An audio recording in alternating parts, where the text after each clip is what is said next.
Part 1. You will hear the introduction to a lecture on consumer habits. First, you have some time to look at questions 1 to 4.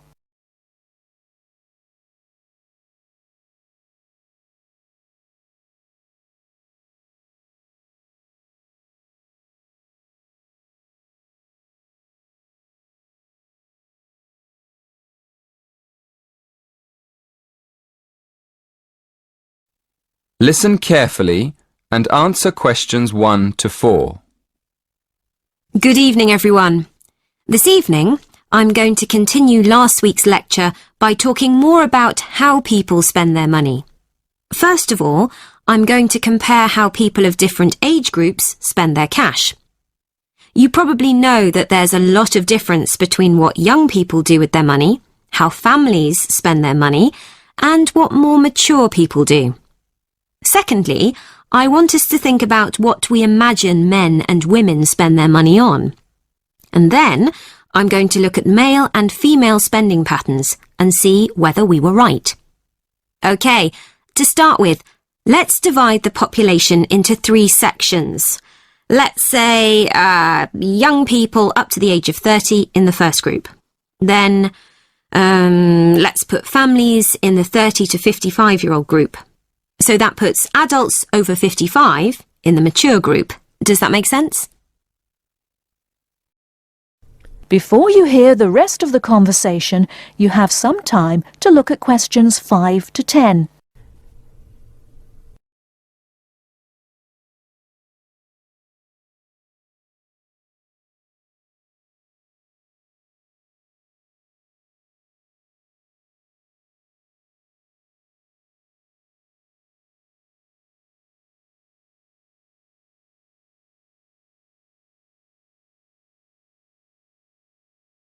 Now listen and answer questions 5 to 10. Right, well, I found that the first group, that's young people up to the age of 30, mostly spend their money on clothes, music and entertainment. That's not really very surprising, is it? Although I must admit, I thought they might spend a lot on cars and travelling around.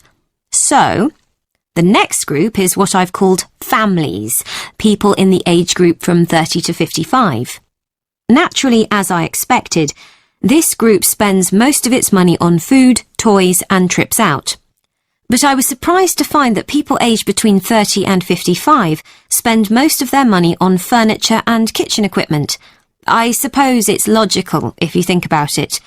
People are usually improving their homes at that age, and household equipment is very expensive. But they also spend a lot of money on electronic equipment, like video games for the children. Now turning to the third group, that's people over 55. I thought they'd spend their money on gardening tools and electronic equipment, but I was wrong again. People in the over 55s group spend most money on new cars and days out. So, what did we think about how men and women spend their money? OK, well, we thought that young women would spend a lot on clothes and shoes, and that young men would buy more electronic equipment and cars. Well, when we look at the figures, we can see that we were right about the men. Young men spend twice as much as women on cars and computers. But, and this is interesting, we were wrong about the women. I was surprised to find that young women spend much more on beauty treatments than they do on clothes and shoes. So we'll have to think about that again. And there's another interesting fact about young women. It looks as though young women are much more concerned about their diet than men. We found that although young women don't spend as much as men on eating out, they do spend a lot more on organic foods than young men. That is the end of part 1. You now have half a minute to check your answers.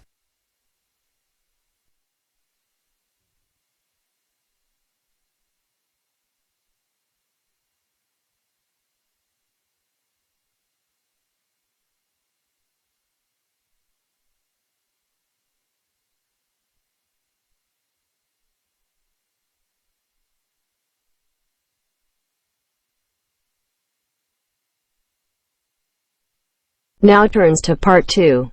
Part 2. You will hear a conversation about a language course. First, you have some time to look at questions 11 to 15.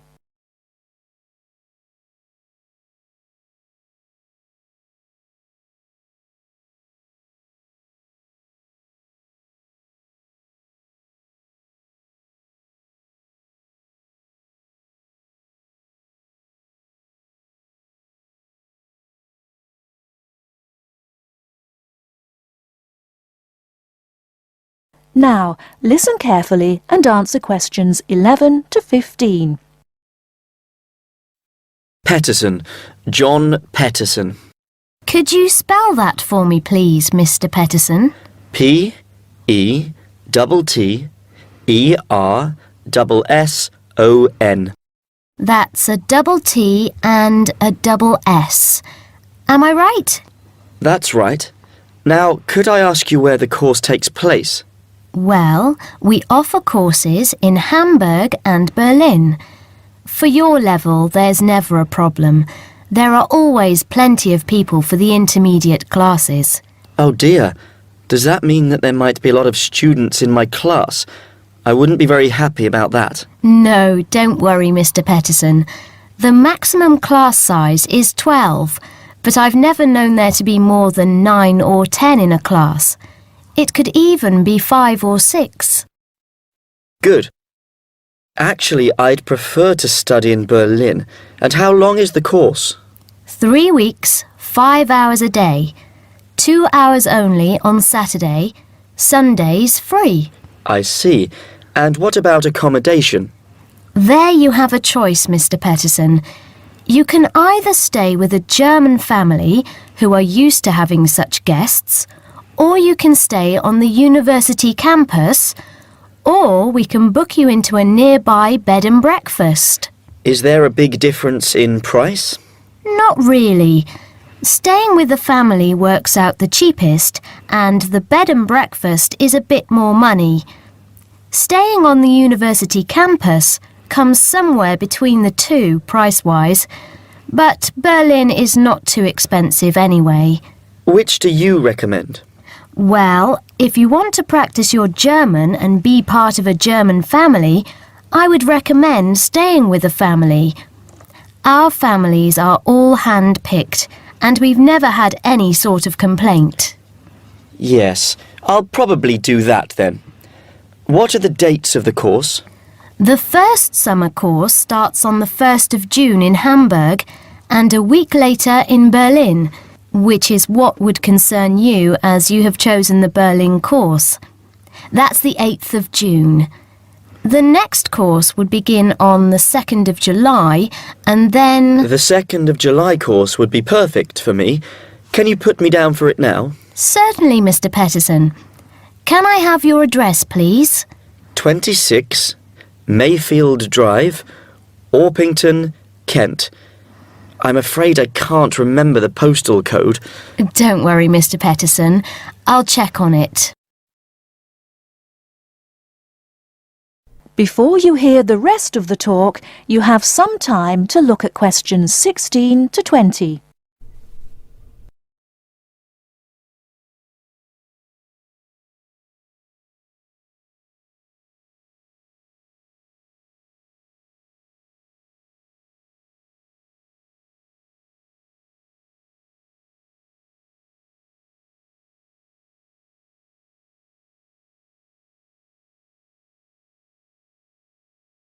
Now listen and answer questions 16 to 20. There are a couple of other things I'd like to ask. Certainly. What do I need to bring on the course? Well, apart from the obvious, you'll need our textbooks. I'll email you the name and publisher. You should be able to find it in your local bookstore. If you do have problems, call me or email me and I'll see what I can do. We provide the computers, computer disks, translation exercises and all that sort of thing, but you will need a good dictionary. We recommend Langenscheidt, which is more than adequate for your level. You don't have to go and spend a lot of money on an expensive dictionary. Not yet, anyway. Maybe you will when your German reaches a very high standard. That would be very nice. Now, finally, what about the cost of the course? And how do I pay? Would you like to pay that in pounds or in euros? Euros would be fine. In that case, it's 550 euros. You can pay by credit card if you like. Oh dear, I'm afraid I haven't got a credit card. How else can I pay? That's not a problem, Mr. Peterson. You can pay by bank transfer. Fine. By the way, I forgot to mention I am a full-time student. Have you got a student card? Oh yes. Then that does make a difference, you'll be pleased to hear. You are entitled to 35% off the full price. And if you can persuade a few people to join you, it would work out even cheaper. How do you mean exactly? Well, for every 5 people you find, 1 goes free. In other words, if there are 6 of you, you get 1 free course. Of course, in reality, you would divide up the savings amongst you, presumably. Right. Well, I'll see what I can do. Thank you. Not at all, Mr. Peterson, and I'm sure you'll enjoy the course. There are, of course, sightseeing possibilities. Would you like me to send you our brochure describing them? Yes, thank you. I'd appreciate that. Anyway, thanks for your help. If I want to call back, who do I ask for? Susanna. I'm here most of the time. That is the end of part 2. You now have half a minute to check your answers.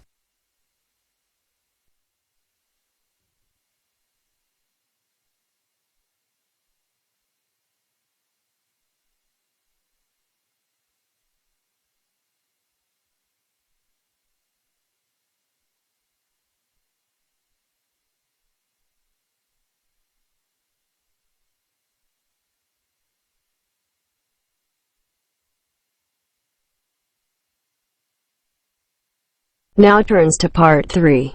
Part 3. You are going to hear a lecture. First, you have some time to look at questions 21 to 25.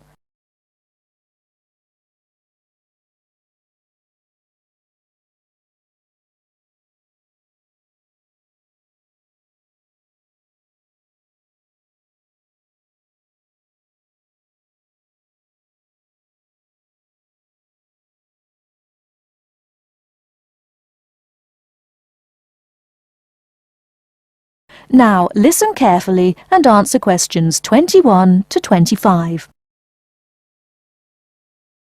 I'd like to introduce Rebecca Bramwell, an artist and illustrator who has come along today to talk to you all about getting your first job or commission as an artist. Over to you, Rebecca. Thank you for inviting me. I remember when I graduated back in 1983, I was very excited about getting my first commission. My degree was in fine art, and I'd worked long and hard to get it. I was an enthusiastic student, and I never found it difficult to find the incentive to paint. I think as a student... Now turn to Section 4. Section 4. You will hear a lecture about staying healthy in university. First, you have some time to look at questions 33 to 40. London being settled by the Romans explains their lust for blood. By about AD 200, the administration of Britain was divided in 2. York became the capital of Britannia Inferior and London of Britannia Superior. Around the same time, the city also acquired its famous walls, probably about 20 foot high. Why did they build such high walls? It was a protective measure which may have been due to civil war, initiated when Governor Claudius Albinus tried to claim the imperial crown in Rome. Was paganism still predominant then? Yes, but Christianity appears to have reached the province at an early date, and only a year after the religion became officially tolerated in the empire, London had its own bishop. Restitutus, who is known to have attended the Imperial Council of IELTS. You really delve deep. I think you'll do well on your tutorial paper. Good luck, David. Thanks.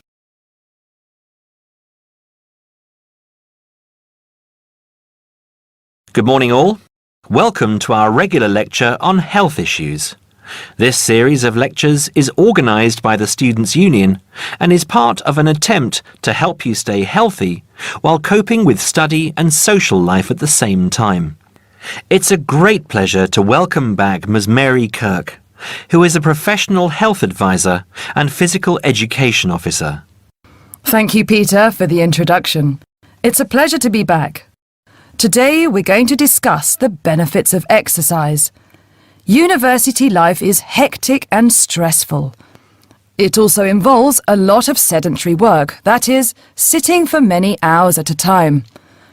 What I'd like to focus on is how to approach exercise, not only from the aspect of health benefits, but also as a form of stress relief. I know it's hard to organise your time around studies and socialising, but you can socialise while exercising. If you have an hour free in the morning, afternoon or evening, it would be a good idea to get together with your friends and create a sports team. Before you hear the rest of the talk, you have some time to look at questions 26 to 30.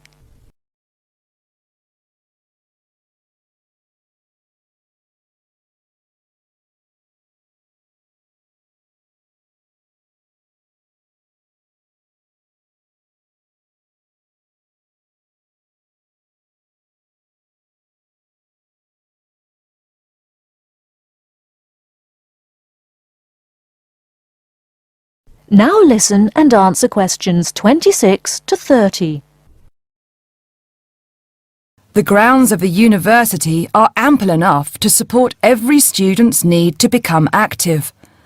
There are also readily available facilities at your disposal, such as a football field, tennis and badminton courts. There's also a swimming centre, and within that building is a gymnasium, with a variety of programs such as aerobics and weight training. If the idea of attending one of these facilities seems daunting, then you can walk along the river. Oh, and that reminds me, the university also offers rowing.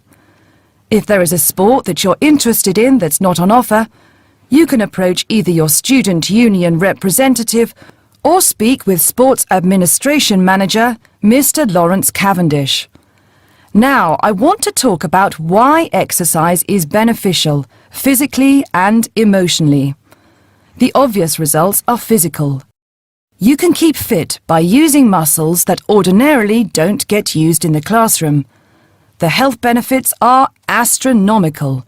You'll live longer, be happier and look good. By building muscle, you strengthen your bones, a definite advantage for women in their later stages of life, as women are prone to osteoporosis. It also strengthens your heart. Yes, don't forget your heart is a muscle, and the more exercise you do and the harder you work, the more blood is pumped from your heart to your brain. Now this brings me to the psychological advantages of exercise. When we are active, endorphins are released into our brain. An endorphin is a chemical that is released when your heart rate is pumping beyond its normal capacity. It's the same as adrenaline. You can actually feel when endorphins kick in. You feel a rush, almost a high. The benefits of this are numerous. Your brain works at peak capacity for a longer period of time. Your awareness is maximised, and the fatigue you usually feel at 4 o'clock in the afternoon will be non-existent. In one word, exercise makes you sharp. Now, I'm not saying that you should overdo exercise, because too much of anything can be dangerous. But if you think about your daily routine, you spend about 6 hours a day in lectures and another 2 or more hours studying. That's a long time to be sitting. And that is a long time for your body not to be moving around. So try and find at least 1 hour a day to get some exercise. If you can't fit in 1 hour a day, try 1 hour every second day or half an hour a day. You will see rewards instantly. You'll feel great and look great. This I can promise you. That is the end of part 3. You now have half a minute to check your answers.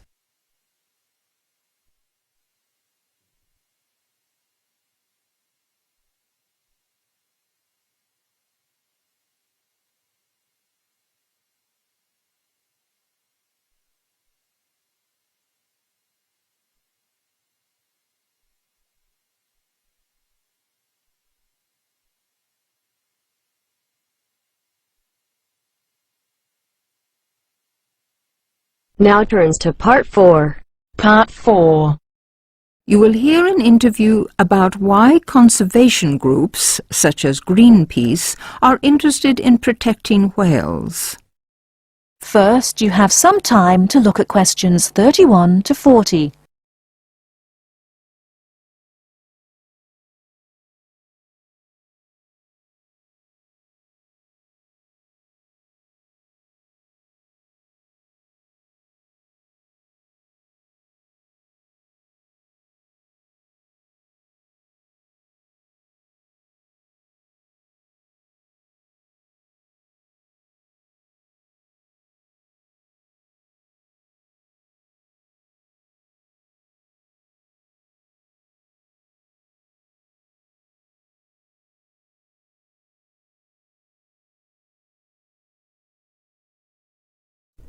Now listen carefully and answer questions 31 to 40.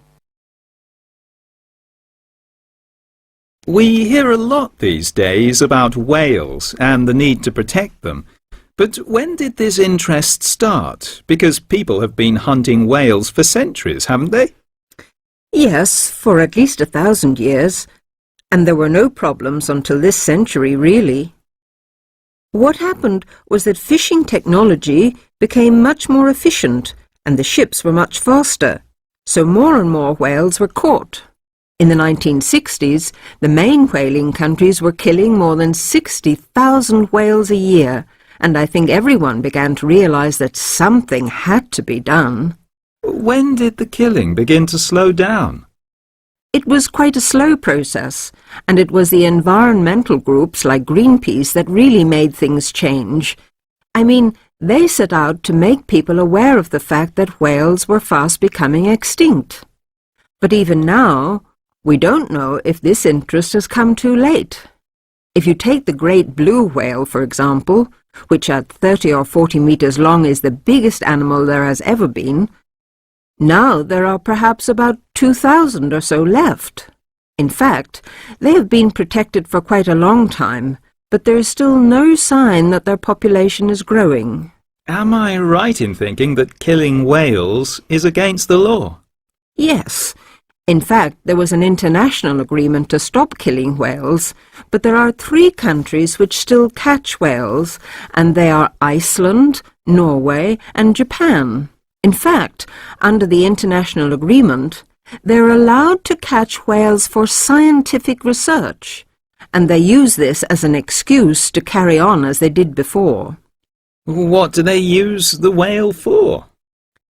In Japan, it's quite a popular kind of food, and it's very traditional. That is the end of part 4. You now have half a minute to check your answers.